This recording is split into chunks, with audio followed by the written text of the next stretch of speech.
Welcome back to the Seeds of Revolution. Today we are speaking to Dr. Mohammed Bamyeh, professor of sociology at the University of Pittsburgh.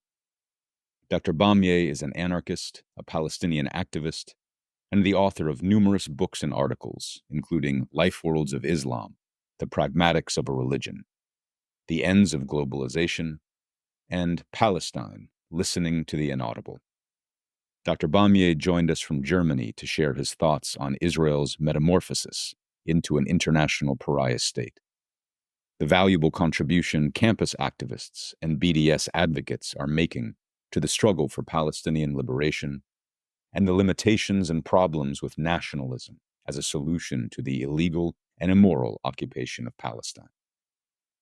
One note of editorial pride: Camus Books and Info Shop is a proud member of the Canadian BDS coalition. Nothing we sell ever profits the occupation or Israeli corporations. Now, we hope you enjoy our conversation with Dr. Bamyeh. Good morning/afternoon, Dr. Bamyeh. Thank you for joining us for Seeds of Revolution. I really appreciate it. Thank you.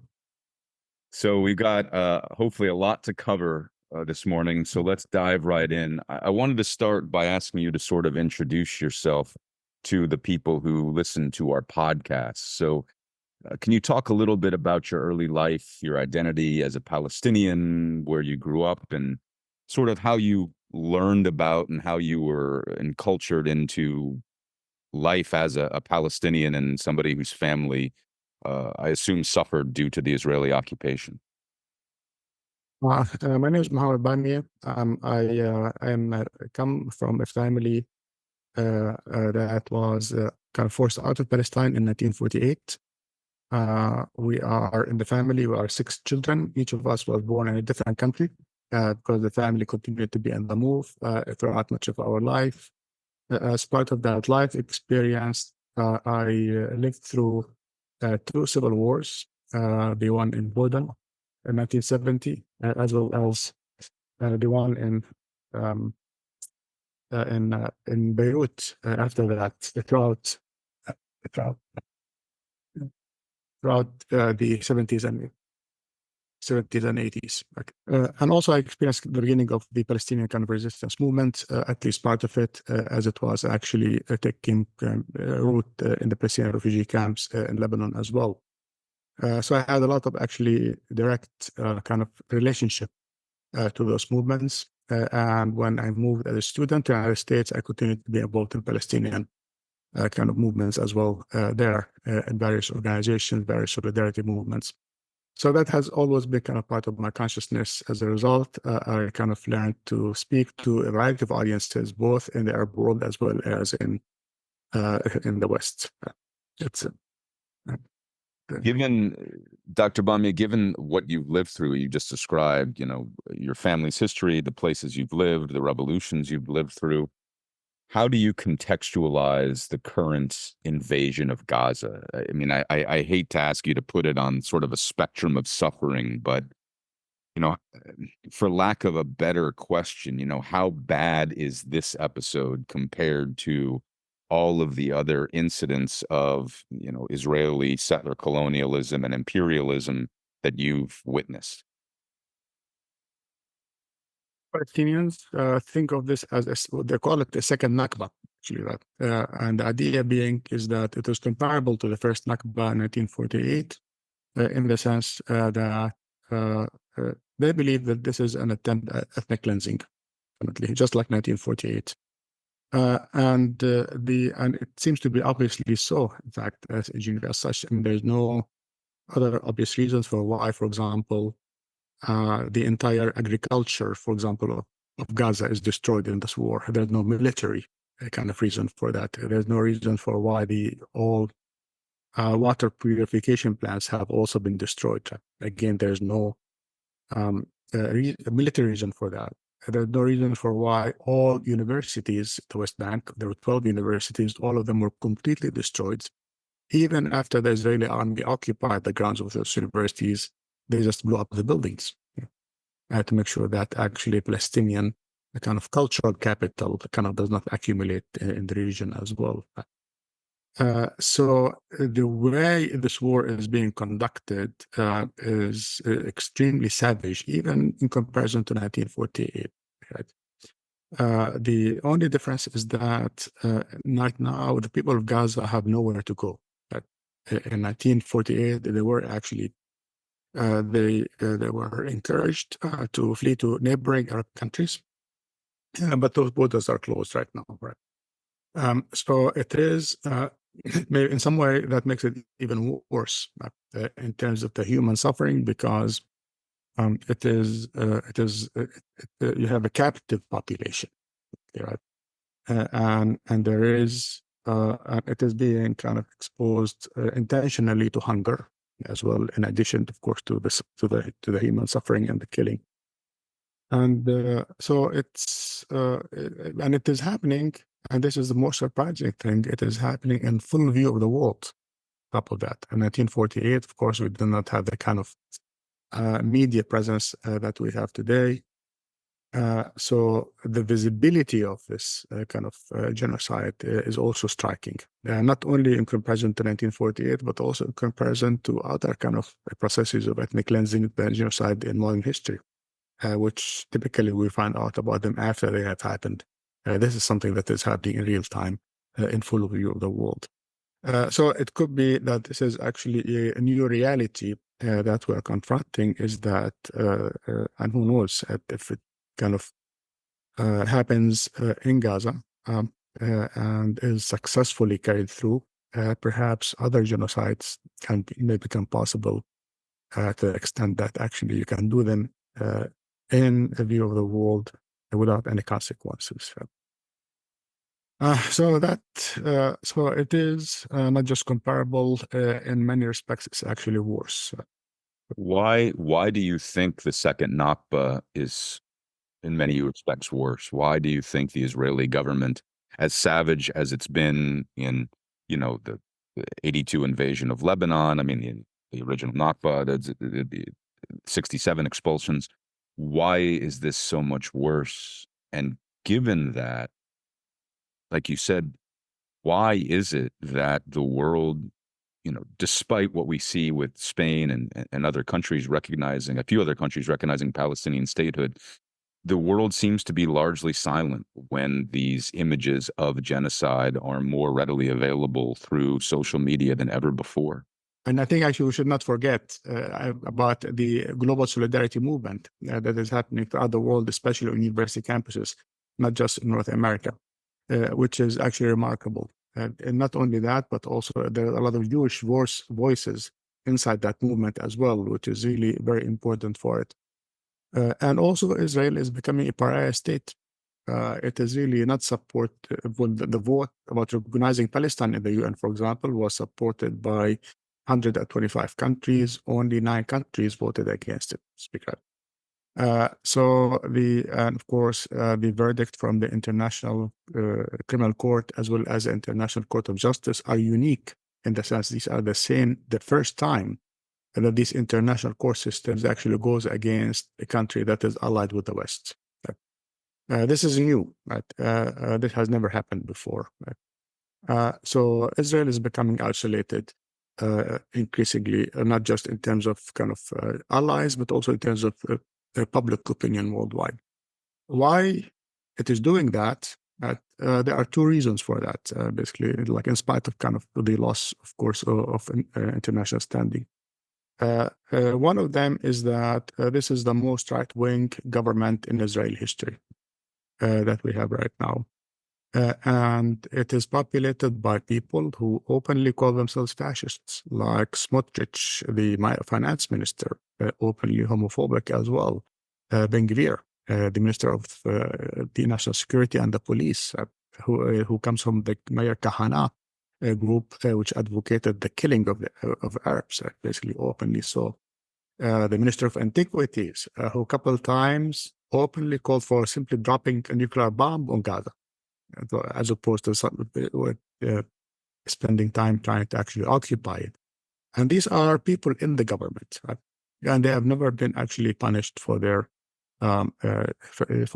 explicit the statements. The president of Israel himself, right, who basically at the beginning of this encounter said we should not think that there's a different, and there are no civilians in Gaza.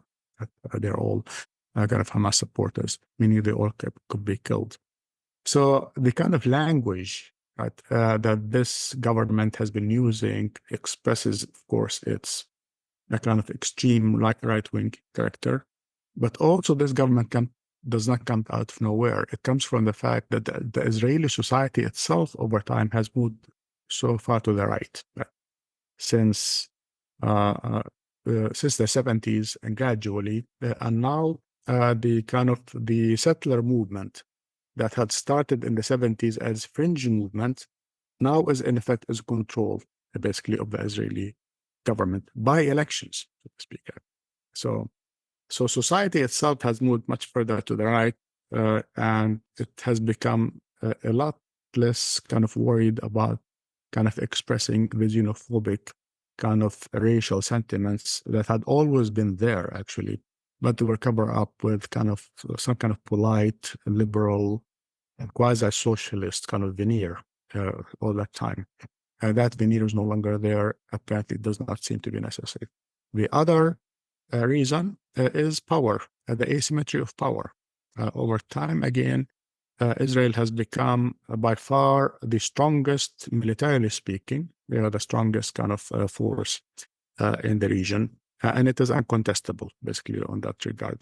So the idea of security basically has come to the foreground in terms of Israeli official as well as popular kind of thinking that we live.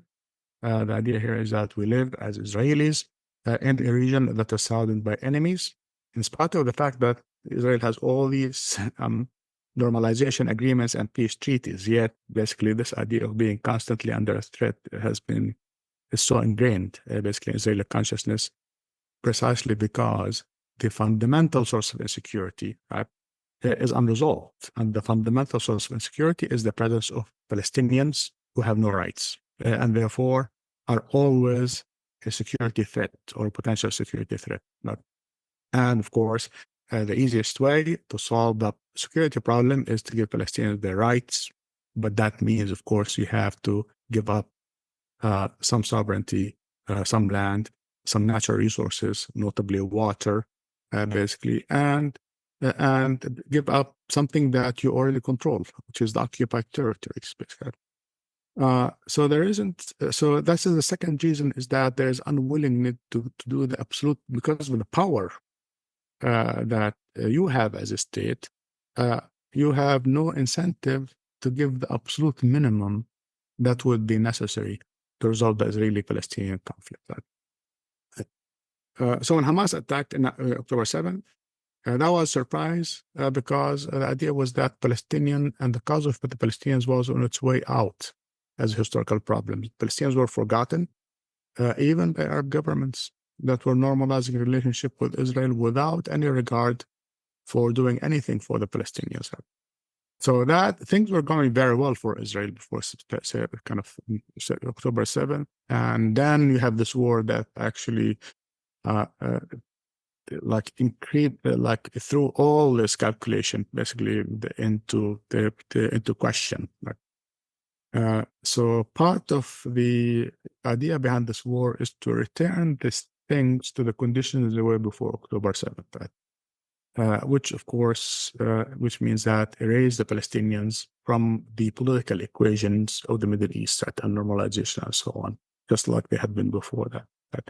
And that requires, at this point, an extreme force for it to happen, right? Which is what we are facing right now. You spoke about Ben Gvir and the Kahanis legacy, and it made me think of, the stories I've read of settlers who have portraits of Baruch Goldstein in their living room to this day, and he's still venerated to this day as a symbol of, I guess, all that settlers aspired to be. How much of that ultra-right, violent Kahanist tendency has always been present in the Zionist projects? Because the story that I was told as a Jewish American is that the Zionist project is a inherently liberatory project for our people. And things like Kahanism and Baruch Goldstein are just an eruption of extremism within an otherwise largely liberatory project. And it seems, based on what you said and what we're observing now, and like you said, the prevalence, the victory of the extreme rightists in the government, that maybe that supposedly minority, ultra-right, xenophobic, ultra-violent tendency was always a more prominent part of the Zionist project than Jewish Americans, Israeli Jews were raised to believe. I think it depends how the project was packaged ultimately. For a long time in the earliest kind of version of the Zionist project, including the liberal and most socialist, also a part of it as well, the Palestinians were excluded. So the idea of Jewish labor, for example, in the Yishuv community before 1948, entailed the kind of excluding Palestinians so that you can have a kind of exclusively Jewish communities, excluding Palestinians, in fact, from being workers essentially in Jewish kind of enterprises, right? And that includes the kibbutz, by the way, as a socialist experiment from which also the Palestinians were by and large excluded. Consciously so, there are some recent research that shows that the early Zionists, in fact, had studied other kind of settler colonial histories, notably South Africa. I consider well, that could be a good model. And of course, the conclusion was no, because ultimately, if you do what South Africa did, then you end up with a Palestinian working class as part of a common society, and therefore may kind of rebel as a class, basically.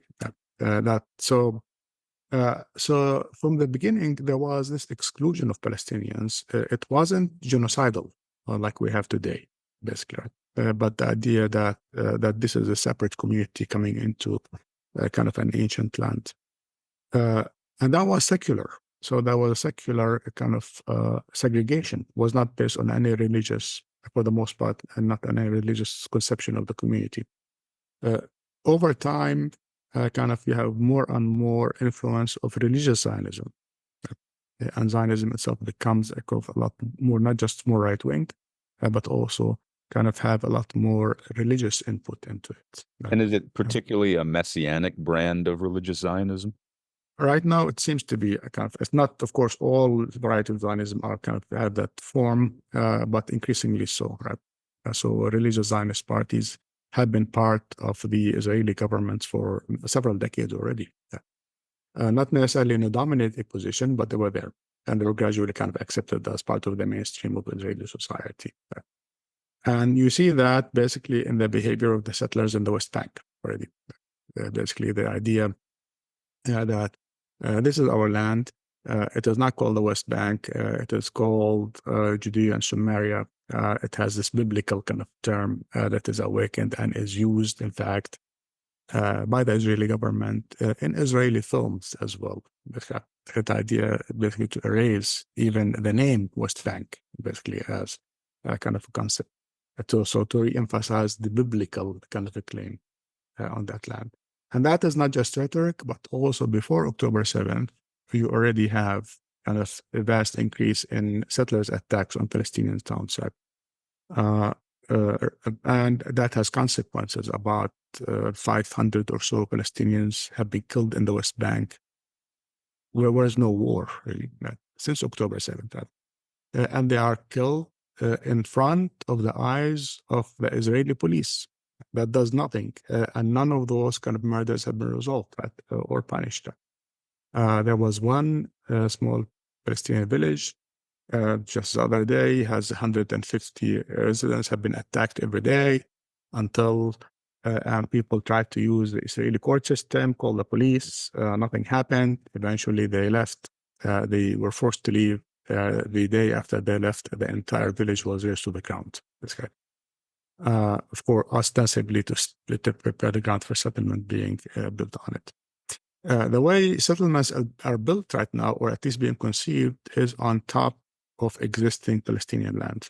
And up until now, the idea was to build a settlement on a hill near or close enough to an existing Palestinian town, but except for Hebron, not inside of it. Right? That's it. So Hebron was really an exception, but it looks like the Hebron model, right?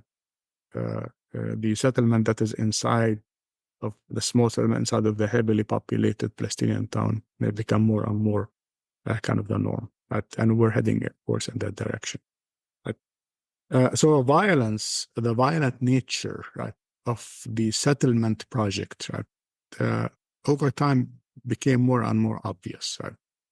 At the beginning of it, after 1967 war, throughout the 70s, settlements were being built against international law, of course, but we never actually saw kind of those kinds of these like violent confrontations associated with them.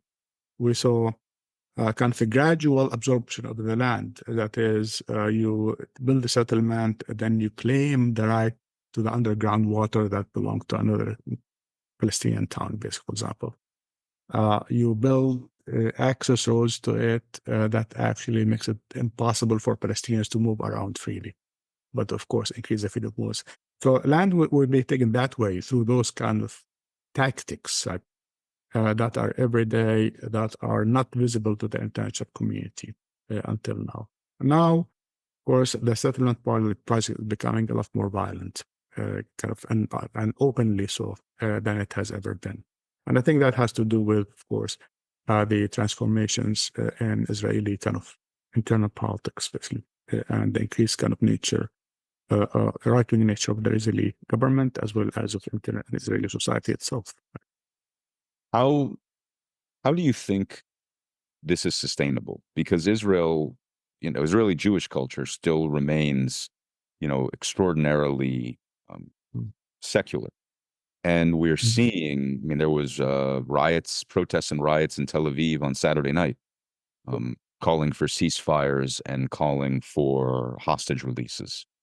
So, given the internal dynamics of the Israeli state, is this a sustainable stasis? Or could this, I've seen some commentators plausibly raise the specter of an Israeli civil war, because as violent as the settler project is, the ultra-religious nationalism is not embraced by a majority of Israelis. Yeah, I'm aware of that.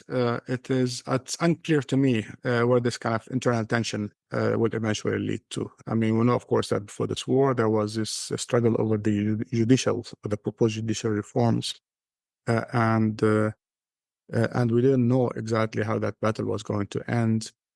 Now, it seems to me that there are different calculations in place right now because of this war. One of them is what Netanyahu basically hopes to accomplish, which is basically just have, as he says, a total victory, right? Decisive and so, which would prove the virtue of militarism and war, basically, and perhaps what we would reimage as kind of at the helm of a future Israeli government. I don't know if that's going to be ever possible, but looking at the war and how it is being conducted right now, that seems to me kind of to be his goal. And by Uh, victory, do you think he intends a complete ethnic cleansing and annexation of Gaza and the West Bank? I think there's a lack of unity even in the security cabinet about that. And that is why we haven't heard about anything about any clear plan about the day after, just because this is not settled as to what you are going to do with Gaza after that. The ideal solution from a right-wing perspective would be to have Gaza without its people somehow, and then rebuild settlements, right? Because there used to be settlements in Gaza, but small ones, and simply incorporate it into the state of Israel eventually. That seems to be far-fetched kind of a plan from today's perspective right now. At the beginning of the war, that was a serious idea. And in fact, the idea was the people of Gaza will, just like the first Nakba, will flee and go somewhere, hopefully to Egypt, until Egypt closed the borders and said, no, we're not taking those people. But then the other plan was to kick them out to Jordan. And Olaf Scholz, the German chancellor, traveled to Jordan to convince King Abdullah to actually take the population of Gaza. Right? And that is something that I'm sure happened because even though, of course, Scholz would deny that he asked for that. But if you look at the press conference after that visit, and Scholz say, no, I was there only to figure out how we can deliver aid to the people of Gaza, for which you don't need really a state visit. But if you watch all the way to the end, the rest of that conference, and you see what press conference, and you see what King Abdullah was saying, it's clear what he was responding to. He was saying, we are not going to take the people of Gaza, and you should know that. Right? So that was clearly the original plan of the war, that we go this war with full force, enough force that the people of Gaza would have to go somewhere. Right? Except that the way things developed, there was actually nowhere for these people to go. And there was no plan B after that. That is a problem that we have, is that it's the people of Gaza are still there and don't know what to do with them. And that is really the problem of going to war without a plan B. That's you are stuck with a condition, you can't get out of this war, right? After you have promised total victory, right? And you can't stop it and actually have to rule an unruly population, which is kind of going to give you problems. Plus, Hamas still there. They fight in areas that apparently had been previously occupied by the Israeli army. So even on the military sense, basically, the war is not over. I don't think actually anyone knows how this war is going to end. There has to be the only thing that's making going so far, even though it is becoming increasingly pointless, is the fact that the main power that could stop the war, notably the U.S., is involved. Joe Biden is involved in his own electoral internal calculations and is hesitant to do any pressure. And no other country basically has really the kind of ability to force this war to actually end. So that's where we are right now. I'd like to turn to something we touched upon a little bit earlier, which is what's going on around university campuses in North America and around the world. How do you interpret these pro-Palestinian occupations? Do you think they mark a fundamental shift in how young people are viewing the Israeli project, settler colonialism, identifying with the Palestinian people and their oppression maybe for the first time? I think actually this is a very inspiring movement. It has come out of nowhere. It had, like so many other modern movements, it does not seem to have kind of a solid organization behind it. It seems to be traveling on the basis of inspiring example that someone does. I think of it as a continuation of earlier movements, especially Black Lives Matter, for example. That also seemed to be actually a very energetic movement, seemed to come out of nowhere, in spite of the fact that it happened in terms of lockdown and COVID. So this is another kind of iteration of a kind of a sentiment of a generation that is very much oriented to questions of justice, social justice. And it seems to be a generation that gravitate to any kind of cause that seem to represent basically the where you can identify the most injustice basically in our world. Black Lives Matter is related, I think, to that, in the sense that you had this racial system that whose kind of racist, murderous kind of attributes became visible in with George Floyd, but it of course had been happening before. So we ended up with that, and I think that is another iteration of that. The one thing here that seems to be different is that first there's a global consciousness, that awareness that kind of the crisis that we have is global.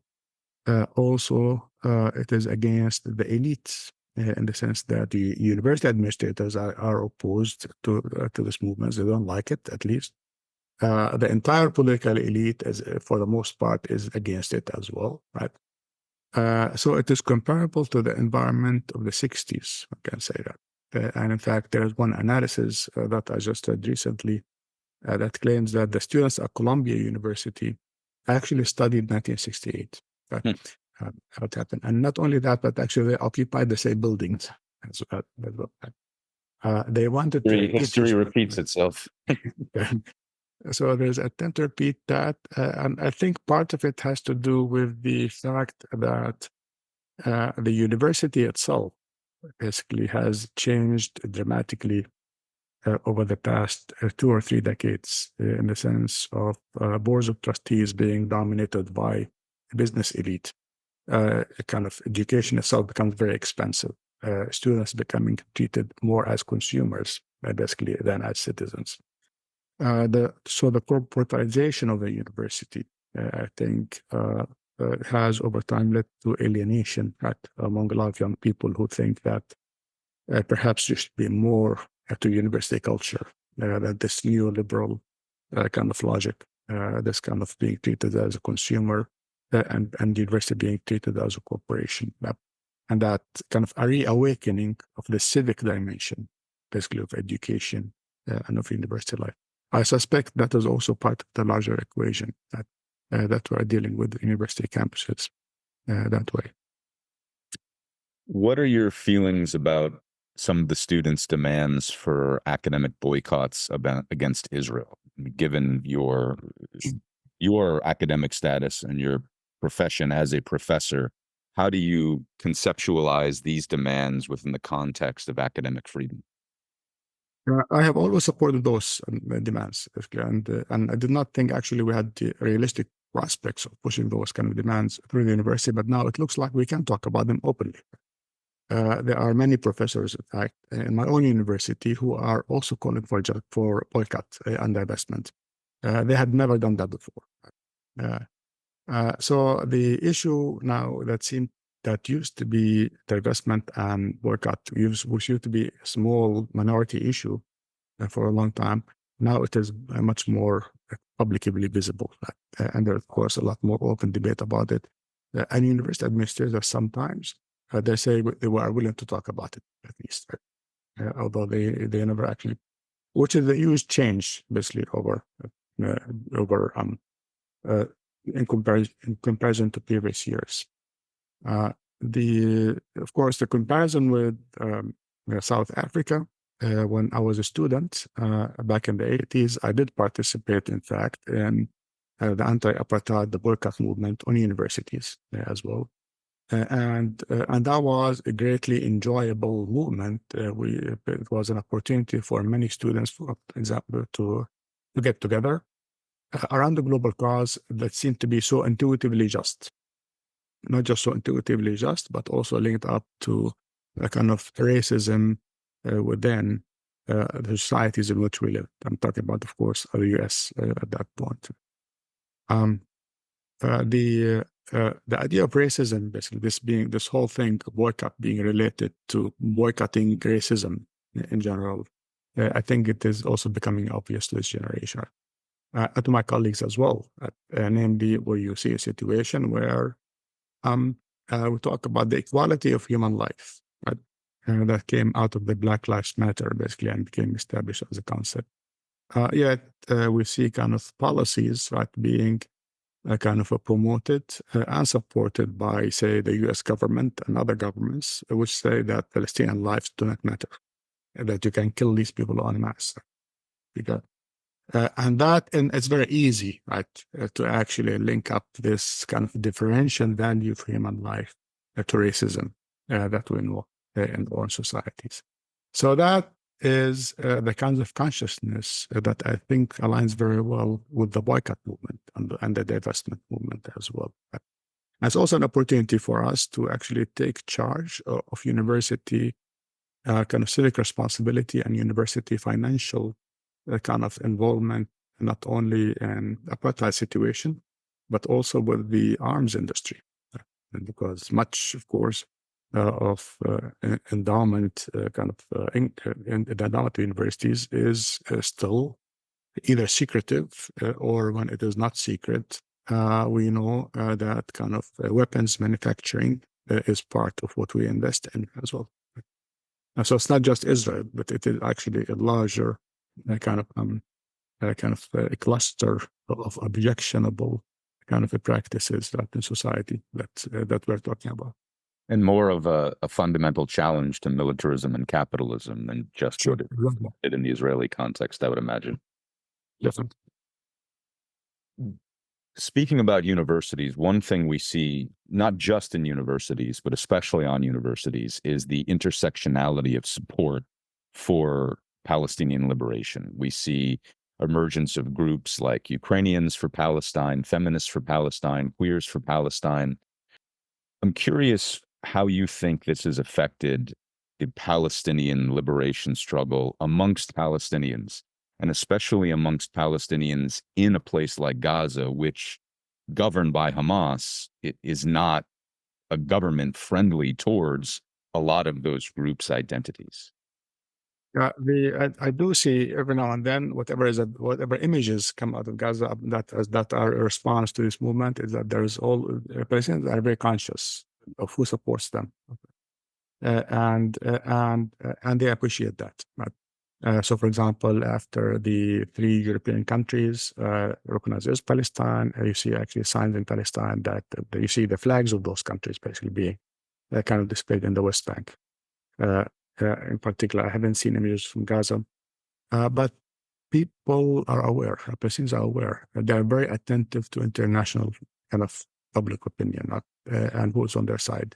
And that is important because up until the past few months, Palestinians have felt that they are alone. And this is not the first time they have that feeling.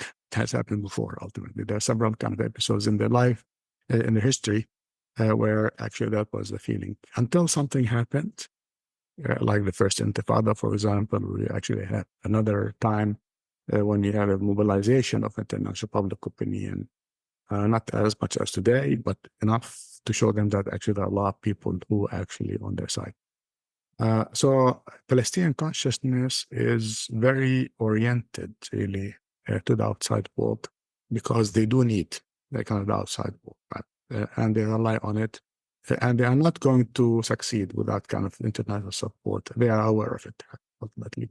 There's also a large Palestinian diaspora as well throughout. And many of us are connected directly to families in Gaza, the West Bank. We share information, we share stories. So the diaspora is really organically connected to Palestinian society in Palestine itself, as well as in the surrounding Arab countries. All this is known, like to the Palestinians, and they're very attentive to who supports them.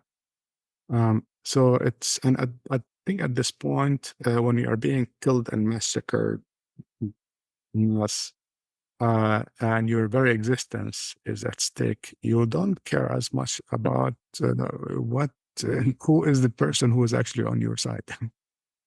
You do need those people. And I think these common causes, like a feeling of commonality of our shared humanity, comes out of that kind of solidarity.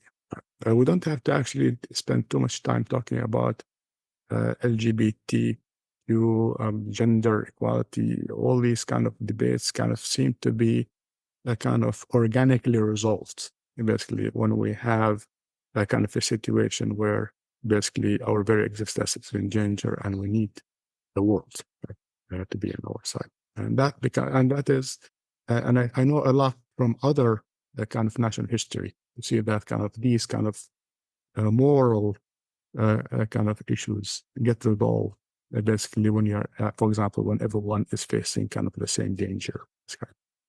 You know that happened in Greece, for example, that you had a struggle against the military junta, what have you, where all of a sudden people who were not tolerated before, queer people, all of a sudden seemed to be non-issue because they were on the same side of like everyone else.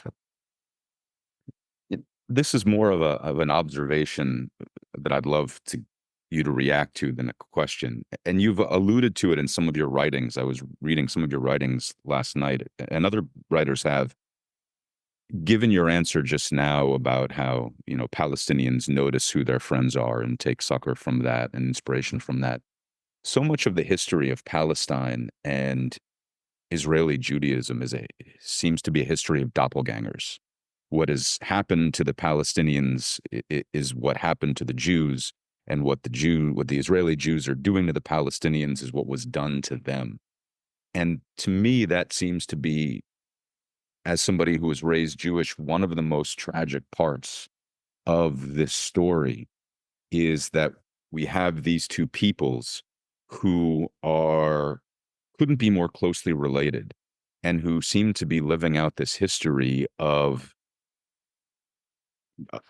being doppelgangers to one another.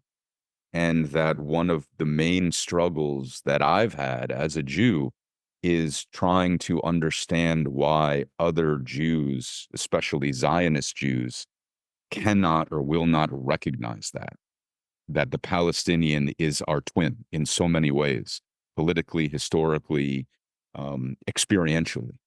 And that what we are so upset was done to us is exactly what we are doing to them. Well, I think whatever happens after this war, the fact is Israelis and Palestinians will continue to have to live together, not side by side, but together ultimately. And the final analysis, I really don't see another way, right? The alternative is genocide or ethnic cleansing. I don't think these are the options that we want, or even possible. So one of the things that make this kind of common existence possible is some kind of agreement on a narrative, right? That has to emerge out of this conflict. And I think what you are saying is really goes in that direction ultimately. Right? That we are aware, basically, that one thing that there are two things that stand in the way of this common existence or this common narrative. One of them is nationalism, ultimately. So Zionism being a nationalist movement, ultimately. This is ultimately the problem with it, which means that it is exclusive to others. There are movements that try to actually bridge that gap. For example, the Israeli Communist Party tried consciously to be binational. There were also, before 1948, calls for a binational state, Hannah Arendt, Martin Buber, etc. So it's not as though these ideas of commonality or common existence are completely foreign, especially to us, and there is no way actually around them in the long run. And the other thing besides nationalism that stands in the way is the state structure itself. That is, you have basically a situation where kind of a nation is attached to a state, right? And that state basically governs on behalf of only one nation, but not the other, to speak, which means that you get a lot of privileges from being Jewish, basically, in Israel, and the Palestinians get none of these. So the differences in the power, right, actually create kind of this myopia, right, that is otherwise unavoidable. Right? We are able to know that our history is repeating itself, right, in a different way. This is not a mystery for us, but the power structure that we have actually discourages that kind of learning, ultimately. So I think ultimately the only thing, the only destination that we're heading to, right, is common existence. There's no other way. No matter how horrible, basically, this war or a subsequent war is going to be, that we can fight each other for 100 years. Right? And that will still be the only way out of that some kind of common existence, right? Until someone learns, until basically what is realized is that, first of all, there's a lot of things in common that these communities have. The Jews have lived very well in the entire Middle East before 1948. They had no problem or very little problem compared to European, basically anti-Semitism, right? They lived in Iraq in large numbers, and in Persia, in Iran, in Egypt, in Damascus, throughout North Africa. And throughout all these centuries, they never had they never felt the need to go to their promised land. It was nearby. Nothing was preventing them from doing that. They never felt the need to establish their own state, ultimately. Right? So the idea of statehood, exclusive statehood, that actually creates a narrative that makes one part of the population attached to that state and to the narrative of that state, is an impediment for learning. And of course, with that state comes the nationalism, which is the other kind of impediment for the kind of learning that you are talking about. It seemed to me in your article, Palestine Listening to the Inaudible, you spoke a lot about history repeating itself and how especially Israel's quest for total security has led again and again to these wars and occupations that just multiply its enemies and decrease its moderate opponents. And you wrote in that article that the reason Israel seems to be keeps doing again and again the same thing is dogma.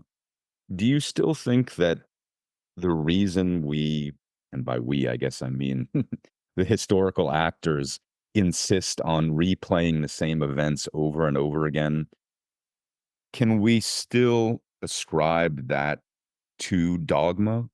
Or is there, I guess, has your thinking evolved to include maybe other causations?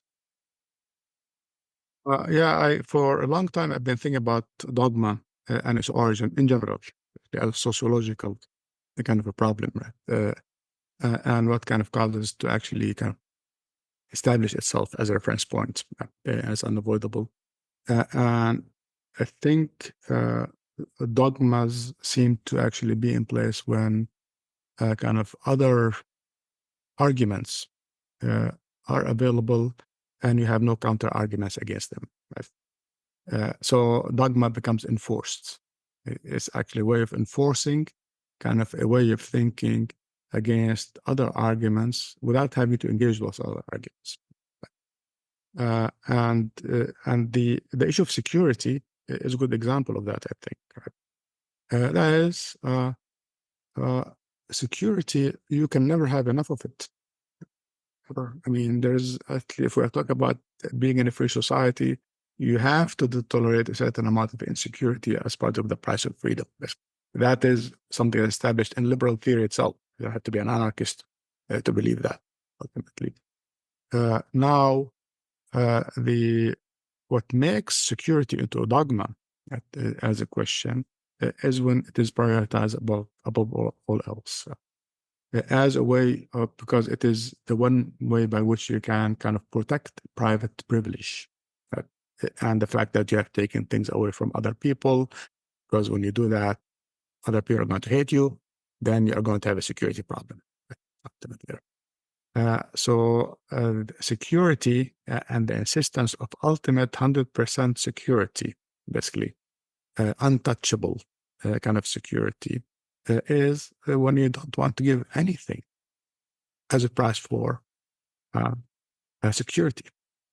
So welfare states, for example, in Europe, establish themselves that way, as a way by which to reduce the insecurity that faces the ruling elites, basically. To give something to the classes that otherwise would rebel or would cause revolution. And that becomes an alternative to having too much policing, too many prisons, too many civil wars. And of course, the welfare state is not the ideal solution, but it did actually reduce the need for the need for investment in too much security, ultimately. And historically, that is basically how you resolve these issues. Basically, 100% security is unattainable, except unless if we are all equal, basically, and all have equal rights and all have equal access to resources, and we don't have to fight over anything. In that ideal condition, you have 100% kind of peace without police, ultimately. This is, of course, not the reality that we have right now, and we don't even need to aim for it, I think. Right?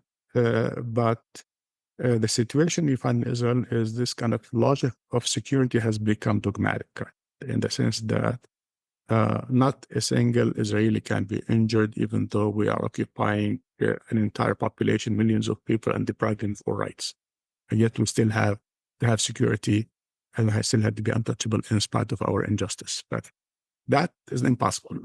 Right? But refusing to see the impossibility of security with incredible injustice, then makes security into a dogma that in this form, basically, that I just talked about.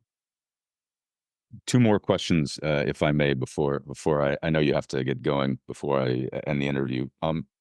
You've spoken at length, and when you came to Victoria in January, especially, you spoke about your vision for a no-state solution to the question of Israel-Palestine. What place does Hamas and other religious organizations like Hamas have in your vision of a no-state solution?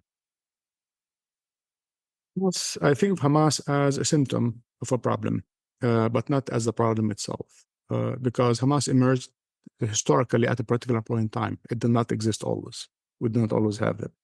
We do not always have a religious society either. Palestinian society, the Palestinian national movement, for most of its history, tended to be a secular movement, ultimately. Religiosity is a recent thing, not just in Palestine, but in the surrounding region as well. Right? And I think, and I wrote a whole book, in fact, about Islamic social movements in general, right, more than once, including Hamas, where you see how they develop basically when other solutions failed. And then a religion, which is always in society, lives in society, but in the background, right, all of a sudden moves to the foreground, and gets offered a solution to problems that secular forces could not resolve. Right? Now that can change. Like historical realities are produced by history, right? Which means history can also change basically that reality. You see that in Hamas itself. In fact, in 2006, when Hamas contested the elections, it was on its way toward becoming a normal political force. It ran elections, it ran candidates, it had a platform that was all about combating corruption in the Palestinian Authority, did not even talk about occupation. It had accepted even the two-state solution. That people don't know that, but back then, Hamas accepted that a peace based on two-state solution. So it was transforming into something else already back then. Of course, the problem is that transformation was put on hold because the U.S., Israel, and Europe, most of Europe, basically, said, no, we have to boycott Hamas, we can't deal with it. And encouraged Mahmoud Abbas and the West Bank to actually also marginalize it and not work with it. And so with this isolation, Hamas went back to its old, what it knows best, its old program, and more radical people eventually took over Hamas as a result. Because they said, well, look, your moderation did not work. Let's go back to the original script. So Hamas was transforming and could continue to transform basically if it is given that the kind of the normal kind of political theater in which it can play like everyone else. In Europe, a Christian democracy, Christian democratic parties evolved exactly that way from 19th century on as religious movements. Eventually, they became religious democratic movements that are in power in many European countries. So religion, about which I wrote a lot, actually, is I'm not a religious person, of course, but I try to talk to religious people. I try to understand why they are there. ultimately, and what they're trying to do. And there are points in times when the religious movements become dogmatic and fundamentalist, ultimately, for reasons that have to do with opportunities that are available to them, or closed possibilities, or with kind of the fact that social problems that everyone knows have to be resolved are not being resolved by other forces that had the responsibility to resolve them. Right? To end on a question that I'm sure most of your conversations have ended on, sitting here in Victoria, Canada, what do you say to people like me and to people who listen to this podcast who want to know what else they can do to help the Palestinian liberation struggle? We go to protests, we fly Palestinian flags. Is there anything else that we should be aware of or we should be focusing on to not only show our solidarity, but to actually support the on-the-ground struggle for liberation in Palestine? I mean, the one thing that we can do without joining any movement even is the boycott and divestment movement. This is something that we can participate in through our, in fact, daily shopping habits, for example, right? But also disseminating the idea of boycott and divestment. And that is, it's a peaceful movement. It is a moral movement. It has a record of success in South Africa, for example. That was a really crucial part for what brought apartheid down. And the boycott and divestment movement is also, we have to keep in mind, is not against individuals. So we don't boycott individual Israelis, for example. Right? We can talk to individual people. We can have panels with them. That's not a problem. But we boycott institutions that benefit from occupation and from oppression. Right?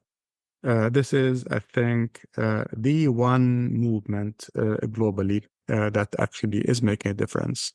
And that's making a difference because kind of the Israeli kind of elite and Israeli government is very worried basically about the boycott movement. And they had, at some point, they even have a whole cabinet position entrusted with fighting the global boycott movement. But, it's still there, but as part of another ministry right now. But it shows you that this is a movement that is effective and that we're worried about it. And it's effective because, in fact, there are politicians in many countries who are trying to pass laws to prevent that boycott and to go against it. So that's one thing, one aspect of solidarity movement, I think, that anyone can participate in any part of the world. There are apps available right now that can read codes that tell you whether this is actually a product that is actually made in the settlements or what it is actually supported, is implicated in supporting the occupation. So there's also technology that's become available that can help with this movement as well. That's great. Mohammed Bamyeh, thank you for taking the time to speak with me today. I really appreciate it. And best of luck with your research and your travels. Like I said, I know you're in Germany right now. I have a million questions about what it's like being a Palestinian in Germany and advocating for Palestinian liberation, but maybe we can save that for the next time. Thank you very much. I appreciate it.